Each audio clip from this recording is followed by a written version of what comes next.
মুহাম্মদুর রাসূলুল্লাহ সাল্লাল্লাহু আলাইহি ওয়াসাল্লামকে নাকি শত্রুপক্ষ আঘাত করেছে, গুরুতর অবস্থা। আমি সেই জন্যই যাচ্ছি। আচ্ছা বলুন, একটা মা নিজের ছেলের মৃত্যু সংবাদ শুনে শোকে ভেঙে পড়া দরকার না ভেঙে পড়া দরকার না? হ্যাঁ, ভেঙে পড়া দরকার। কিন্তু সে কি বলছে যে না, আমার ছেলের জন্য আমি ব্যতিব্যস্ত হইনি,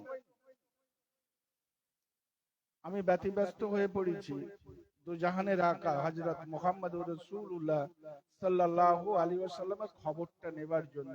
তুমি কি বলতে পারো মায়ার নবী, প্রেমের ছবি, নূর নবী হযরত মুহাম্মদুর রাসূলুল্লাহ সাল্লাল্লাহু আলাইহি ওয়াসাল্লাম কেমন আছেন? বলো, তা অতটা আমি বলতে পারবো না।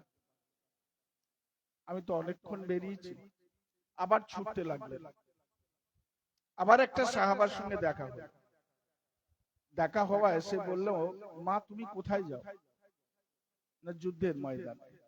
যে কোনো লাভ নেই, আপনার ছেলেও মারা গেছে, আপনার স্বামীও মারা গেছে। আপনার ছেলে মারা গেছে এবং স্বামীও মারা গেছে, তা তুমি আর কার জন্য যাবে? মেয়েটি তখন দু চোখ বয়ে পানি বইছে।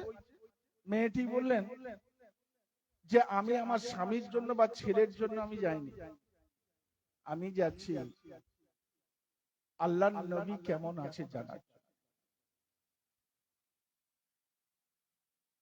বলল, তা বলতে পারবো না, আল্লাহর নবী কি অবস্থা আছেন যুদ্ধের ময়দানে আমি ঠিক বলতে পারছি না। মেয়েটি আবার ছুটে এলো। অনেক দূরে যাওয়ার পরে আবার একটা সাহাবার সঙ্গে দেখা হলো।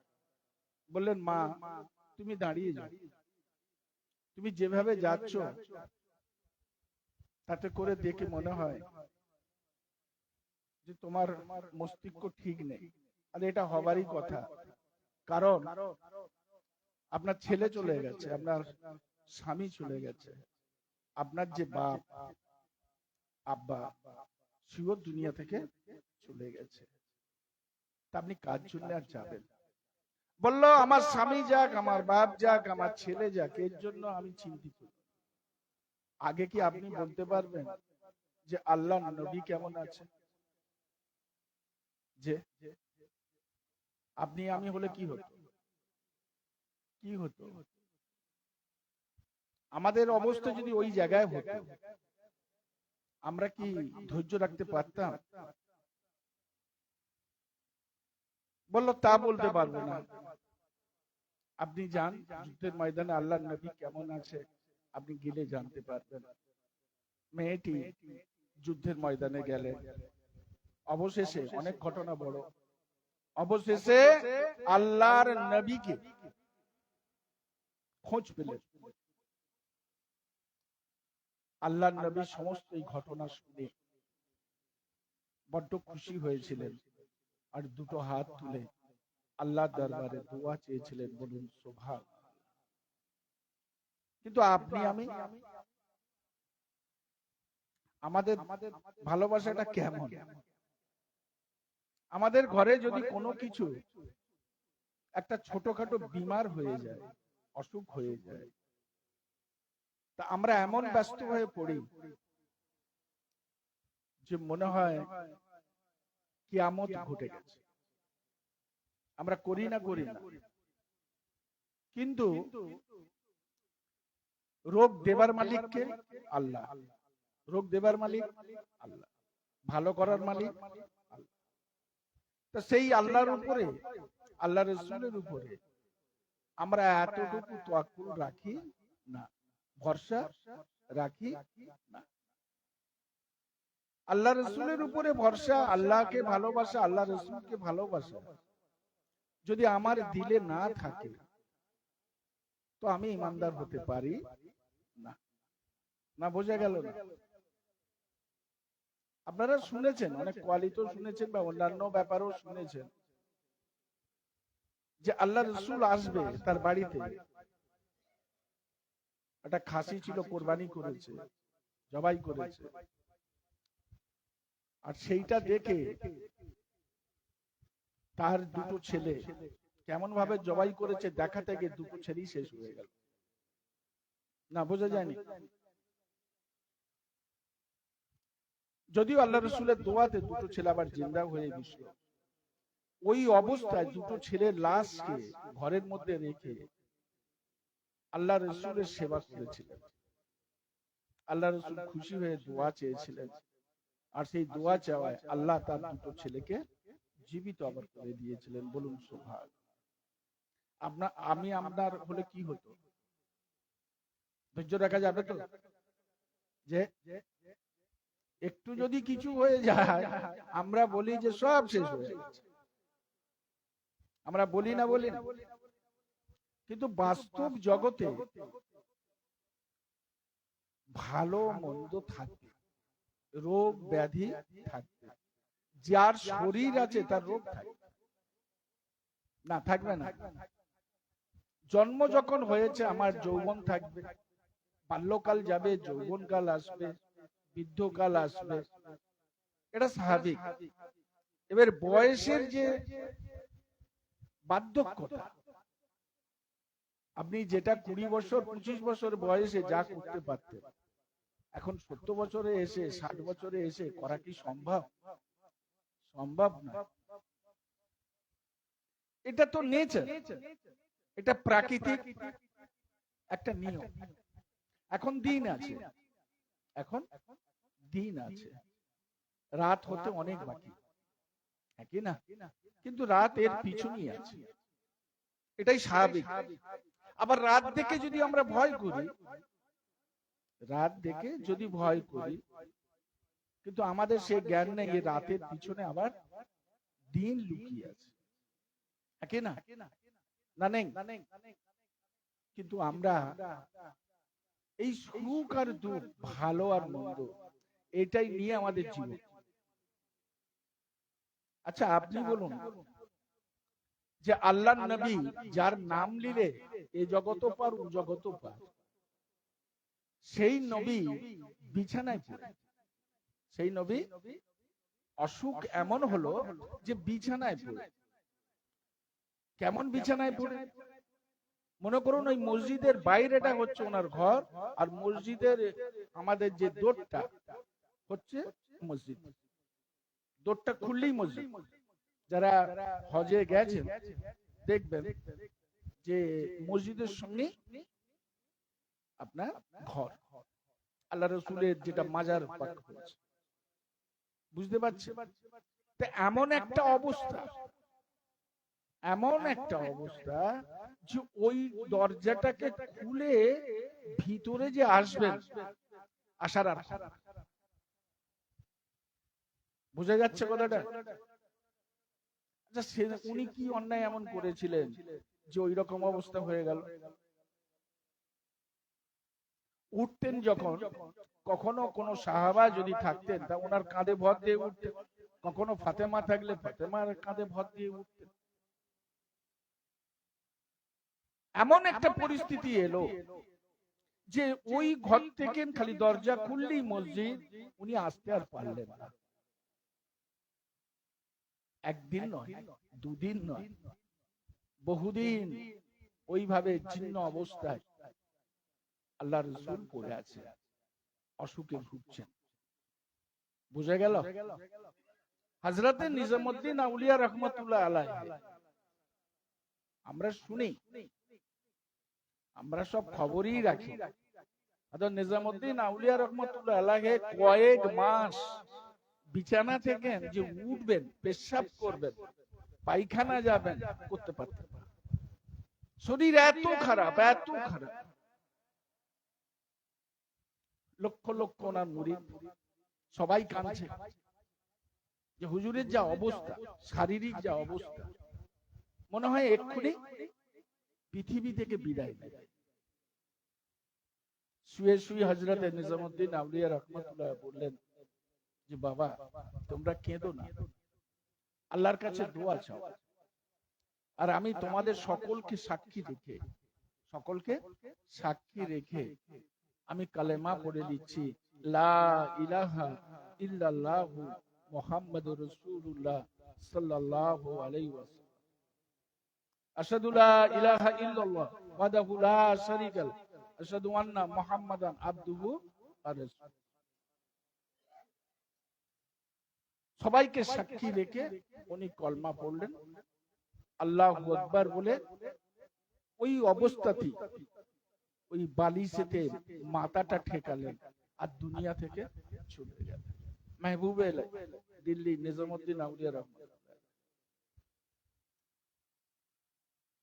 তার অসুখ হলো, ওইভাবে গেল।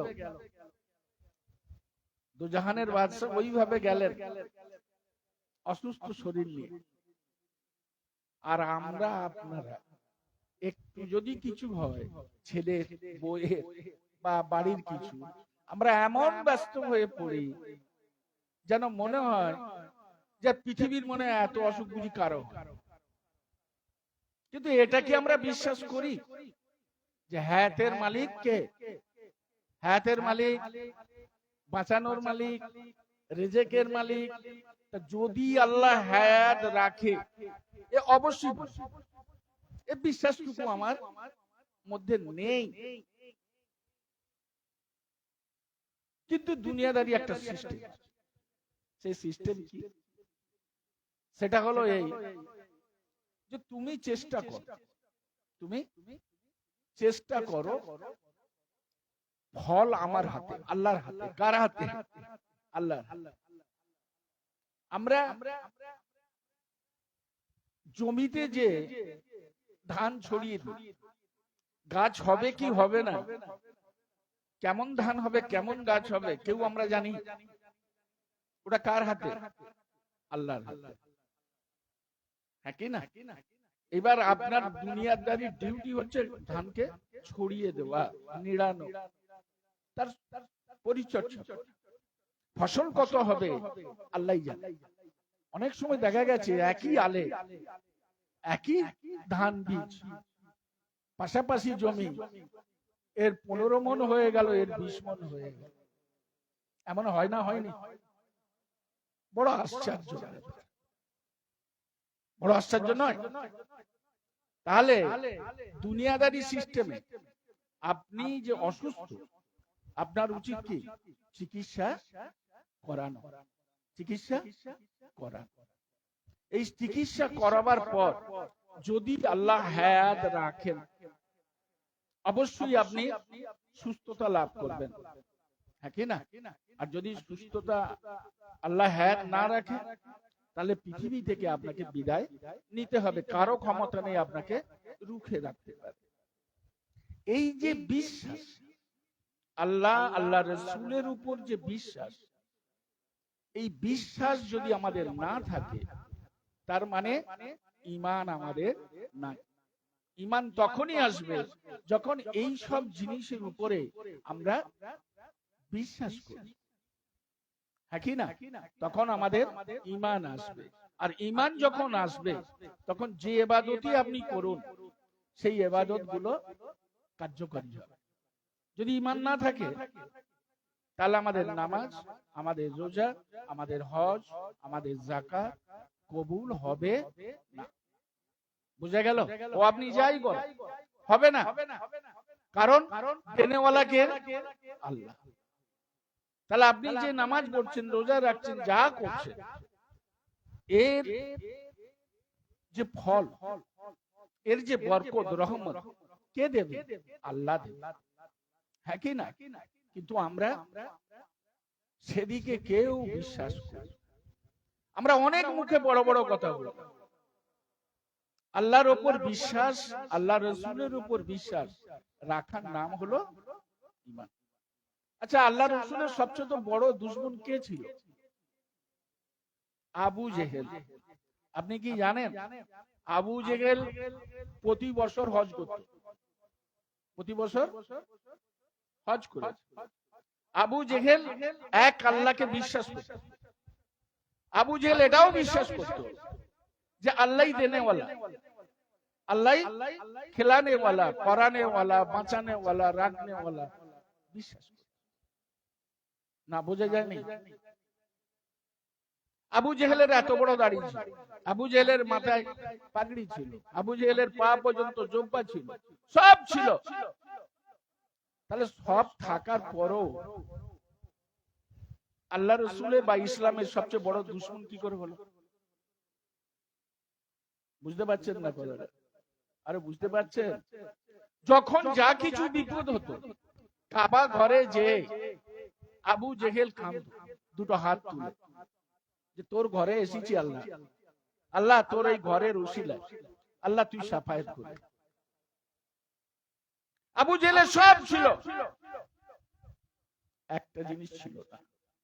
সেই জিনিসটা কি না? আমার নবী, আপনার নবী, দুজাহানের নবী, দুজাহানের আকা হযরত মুহাম্মদুর রাসূলুল্লাহ সাল্লাল্লাহু আলাইহি ওয়াসাল্লামকে নবী বলে বিশ্বাস করত না। আমি আল্লাহকে বিশ্বাস করি, হে মুহাম্মদ, আয় আমার হাবিব, আল্লাহর হাবিব শোনো, আমি আল্লাহকে বিশ্বাস করি, আল্লাহর কাবাকে বিশ্বাস করি, তাকদীরকে বিশ্বাস করি, যে হজকে বিশ্বাস করি, যাকাতকে বিশ্বাস করি, আমি সব বিশ্বাস করি। আল্লাহই সর্বশক্তিমান বলে, তাই তো আল্লাহর কাছে আমি মাথা নত করি। কিন্তু আল্লাহ কি আর কাউকে দেখতে পেল না? একটা এতিম বাচ্চা, মূর্খ, লেখাপড়া জানে না, স্কুল যায় না, মাদ্রাসায় যায় না, কিচ্ছু যায় না, তাকে নবী করে দুনিয়া পাঠিয়ে দিল। এটা কি করে? মাথা কিছু ঢুকলো?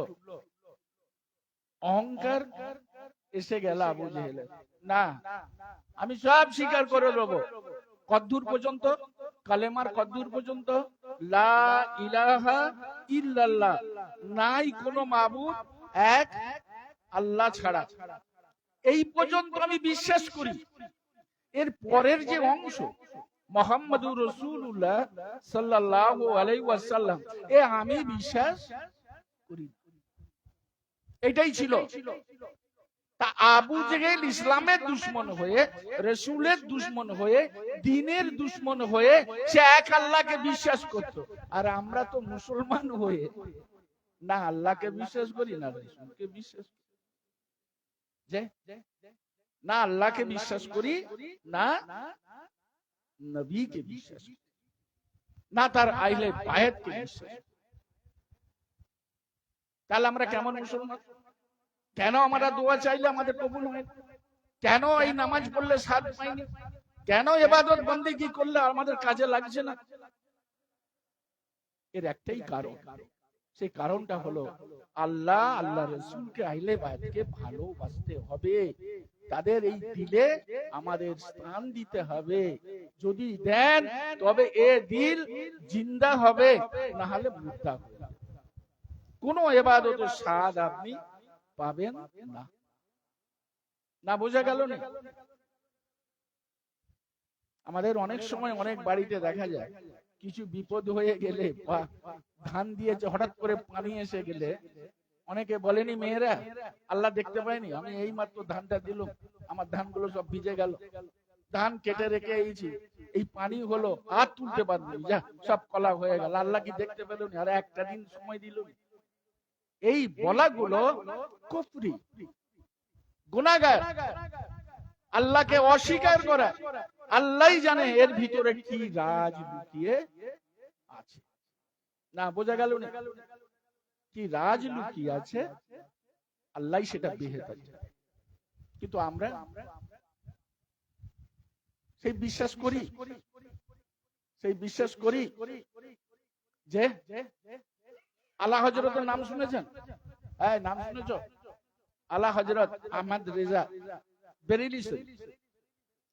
আলা হযরত বসে আছেন, আলা হযরত বসে আছেন। এমন সময় একজন জ্যোতিষ, জ্যোতিষ বোঝেন তো, যারা গণনা করে, একজন জ্যোতিষ এসে আহমেদ রেজাকে বললেন যে হুজুর খুব গরম পড়েছে আজকে। আহমেদ রেজা বলল, হ্যাঁ গরম পড়েছে, তো পানি হলে ভালো হতো, একটু ঠান্ডা হতো, কিন্তু পানি হবে না। পানি হলে ভালো হতো, কিন্তু পানি হবে না। তা আহমেদ রেজা রহমতুল্লাহ আলাইহি বললেন, কেন পানি হবে না, তুমি কি করে বুঝলে? বললো, আমার গণনা বলছে যে এখন কয়েক দিন, সপ্তাহভর আর পানি হবে না, যা হবে সপ্তাহভরের পরে হবে। আহমেদ রেজা রহমতুল্লাহ আলাইহি বললেন, তোমার এইটাই বিশ্বাস? বলল, হ্যাঁ, আমার গণনা কোনদিন ভুল হতে পারে না। আহমেদ রেজা রহমতুল্লাহ আলাইহি বললেন যে দেখো, আমার আল্লাহ যদি চায়, আমার আল্লাহ যদি চায়, চোখের পলক খেলা তোলার মধ্যে হয়কে লয় আর লয়কে হয় করে দিতে পারে। ফকিরকে আমির বানিয়ে দিতে পারে আর আমিরকে ফকির বানিয়ে দিতে পারে। আল্লাহ যদি চায় এখনই এই মুহূর্তে আল্লাহ বৃষ্টি দিয়ে দিতে পারে। বলে এটা ইম্পসিবল, হতে পারে না, অসম্ভব। মেঘের তো কোনো আনাগোনাই নেই, আকাশ তো পুরো পরিষ্কার, গরম প্রচন্ড, কোনোদিন হতে পারে না। আহমেদ রেজা বললেন, আমার আল্লাহ পারে। বলার সাথে সাথে দেখা গেল যে একখণ্ড মেঘ হলো আর এমন বৃষ্টি হলো, এমন বৃষ্টি হলো, রাস্তার উপরই পানি জমে গেছে। বলবেন না সুবহানাল্লাহ? কি গো, কি হলো? বললে, হুজুর, আমার গণনা সমস্ত ফেল হয়ে গেল, কিন্তু হওয়ার তো কথা ছিল না, কিভাবে হলো আমি বুঝতে পারছি। বললো, এখনো এই কথা তুমি বলছো? চোখের সামনে দেখে আমার আল্লাহ যদি মনে করে এক মুহূর্তের মধ্যে প্লাবন ঘটিয়ে দিতে, সঙ্গে সঙ্গে তওবা পড়ে ওই গুণকার মুরিদ হয়ে গেলেন, কলমা পড়ে নিলেন, লা ইলাহা ইল্লাল্লাহু মুহাম্মাদুর রাসূলুল্লাহ সাল্লাল্লাহু আলাইহি ওয়াসাল্লাম। তো বাবাজি, আমাদের না আল্লাহর উপর ভরসা আছে, না রাসূলের উপর ভরসা আছে, না কোরআনের উপর ভরসা আছে, না আহলে বায়াতের উপর ভরসা আছে, কোনো ভরসা নেই। ভরসা কিন্তু আমাদের পাড়ার মেম্বারের উপর আছে, না নেই? নেই। আরে এমনও মানুষ আমি দেখেছি তার ঘরে অসুখ, তার ঘরে অসুবিধা, সেই সব ছেড়ে দিয়ে ওই সমস্ত পাতি চাটা নেতাদের পিছনে সারা দিন ঘুরছে। হয়তো একটা ত্রিপল দেবে, হয়তো আগামী দিনে কিছু কাজ দেবে, কি আগামী দিনে তাকে একটা ঘর দেবে, হ্যাঁ, বিশ্বাস তার উপরে।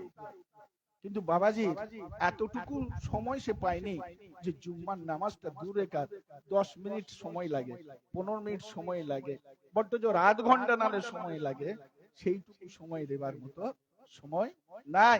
আপনি ঘর থেকে বেরিয়েছেন, এখানে নামাজ পড়তে আসছেন, মনে করুন খালপাত থেকে আসছেন, এখানে আসছেন, আস্তে আস্তে, এটা একটা উপমা দেবার জন্য বলছি, কে মনে করবেন না, আস্তে আস্তে রাস্তার মধ্যে হার্ট স্ট্রোক হয়ে গেল, হতে পারে না? পারে না?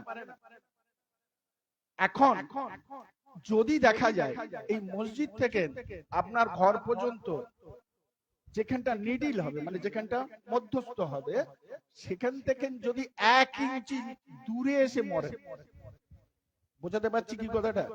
এখান থেকে খালপা যত দূর, তার হাফ রাস্তায় থেকে একটু আগিয়ে যদি 1 ইঞ্চি এগিয়ে যান আর স্ট্রোক হয়ে যদি মারা যায় কেউ, কোনো ব্যক্তি, সে যে যেখান থেকে এসেছেন সকলের একই হিসাব, যদি মারা যান তাহলে জুম্মা তো আর পেলেন না। কিন্তু কিতাব বলছে, আল্লাহ রসুল বলছে, দয়ার নবী বলছে, প্রেমের ছবি বলছে, নূর নবী বলছে, মায়ার নবী বলছে, কিয়ামত হওয়া পর্যন্ত প্রত্যেকটা জুম্মার সওয়াব তার আমলনামায় চলে যাবে। বোঝা যায়নি? তো চোখে দেখা যায়নি, কিন্তু মেম্বারের সঙ্গে ঘুরলে পরে হয়তো 2 কাপ চা ভাবে যে আল্লাহ রসুলের কথার উপর আমাদের বিশ্বাস নাই। আছে? থাকলে কেউ ঘুরতো? জুম্মা ছেড়ে কেউ ঘুরতো? হ্যাঁ, যতদিন না কিয়ামত হয় ততদিন পর্যন্ত তার আমল নামায় কি হবে? জুম্মার সওয়াব হবে, আর আল্লাহ তাকে জান্নাত নসিব করবে। মসজিদ আল্লাহর ঘর, মসজিদ আল্লাহর ঘর, আল্লাহ তাকে মেহমান বলে ডেকেছে। আর সেই মেহমান চলে গেল, কি তো সেই আল্লাহ তার জন্য নিজে হাতে আল্লাহ জান্নাত সাজিয়ে দেবেন, তার রহমতের কোলে আশ্রয় দেবেন। এত বড় ফেসিলিটি আছে। শুধু জুম্মার যদি বক্তব্য দেয়া হয় তো যতটুকু আমার মাথায় আছে যে আগামী জুম্মা হয়ে যাবে, তো শেষ হবে না। এত ফজিলত, এত ফজিলত আছে এই জুম্মায়। আপনি কি জানেন এই জুম্মা পড়ে আমরা চলে যাই, যাই তো না যাইনি? এই জুম্মা পড়ে চলে যাবার পরে সর্বপ্রথম আপনি যখন এই মসজিদে ঢুকছেন, চাই এই গেট দিয়ে হোক চাই ওই গেট দিয়ে হোক, আমরা কেউ দেখতে পাইনি, কেউ দেখতে পাইনি। প্রত্যেক মসজিদের দরজায় ফেরেশতা দাঁড়িয়ে আছে। বলুন সুবহানাল্লাহ। আজকের জুম্মায় কে ঢুকলো কে বেরুলো তার এন্ট্রি হচ্ছে, তার এন্ট্রি হচ্ছে, আর সেই এন্ট্রিটা করে আল্লাহর কাছে পাঠিয়ে দিচ্ছে যে আজকের অমুক জায়গা অমুক মসজিদে এই এত লোক, এই লোক ভিতরে এসেছে। আল্লাহ যদি কবুল করে নেয়, আল্লাহ যদি কবুল করে নেয় তো হয়তো বেড়া পার হয়ে যেতে পারে, না পারে না? তা আল্লাহ ডেকেছেন, আল্লাহর হিসাব রাখার জন্য দুটো ফেরেশতা রাখা আছে। আবার আপনি যখন চলে যাচ্ছেন বা আমরা যখন চলে যাচ্ছি নামাজ পড়ে, এই নামাজের যে জায়গাটা আমরা বসছি, এই জায়গাটায়, এই মসজিদের ভিতরের এই জায়গাটায় এক শ্রেণীর ফেরেশতা আল্লাহ তৈরি করে রেখেছেন।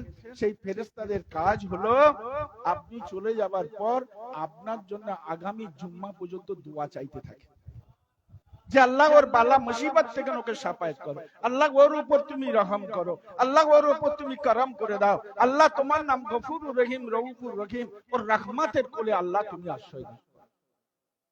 আল্লাহ যদি সত্যি আমরা আল্লাহর হয়ে যাই, আল্লাহ রাসূলের হয়ে যায়, আল্লাহ যদি তার রহমতের কোলে আশ্রয় দেয়, আর পৃথিবীর কোন শক্তির ক্ষমতা আছে কিছু করার?